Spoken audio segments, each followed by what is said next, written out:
ሴት አለቃ ነው ያለኝ እስካሁን። ብዙ ሴቶች አሁን ሹፌር ሆኑ። እኔ እንጃ ለኔ የሚቀለኝ እሱ ነው። አይደራደሩ። አሁን ለምሳሌ የኔ አለቃ ሴት ብትሆን በወንድነቴ ታዝልኝ ይሆናል። ለኔ ሴት ይሻለኛል። አላውቅም። አይ ቲንክ ኢትስ ኢዚየር ኮሚኒኬት ለማድረግ ምናምን ነገር ሴት ይቀለኛል ለኔ። አልሰሙም ሳይሆን እኔ እንጃ ለኔ የሚቀለኝ እሱ ነው። አይ ቲንክ ወንድ ይሻላል። እኔ በአጋጣሚ እስካሁን ሴት አለቃ ነው ያለኝ እስካሁን።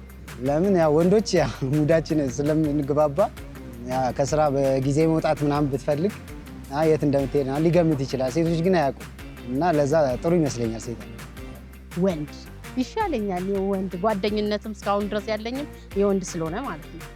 ሴት አለቃ ትሻለኛለች። ለምን ብትል ውሳኔያቸው ላይ በቃ ጥሩ ውሳኔ ነው የሚወስኑት። አይደራደሩ። ሁሉም ሰው ቢኖረው የሚፈልገው እኮ ተቃራኒ ነው። ተቃራኒ ጾታ ማለት ነው ቢኖረው ደስ የሚለው። ስትሪክት አይሆንብህም። ተቃራኒ ጾታ ላይ ሁሉ ጊዜ ስትሪክት አይሆኑ መለስ የሚሉበት አጋጣሚ አለ። ጥንቃቄ ይፈልጋሉ። እንደገና በቤት ውስጥ ራሱ ማለት ነው ሴት ልጅ ወንድን ልጅ ገስጻ የማሳደግ መብት አላት ከሁሉም በላይ ማለት ነው። ባለው ህግ አይጸኑም ማለት ነው። ባለበት ቦታ ላይ አሁን ለምሳሌ የኔ አለቃ ሴት ብትሆን በወንድነቴ ታዝልኝ ይሆናል። ሰው ሆኖ የማይሳሳት የለማ በስራው ላይም በምንም ላይ ነው። ሴት she can relate ማድረግ ትችላለች።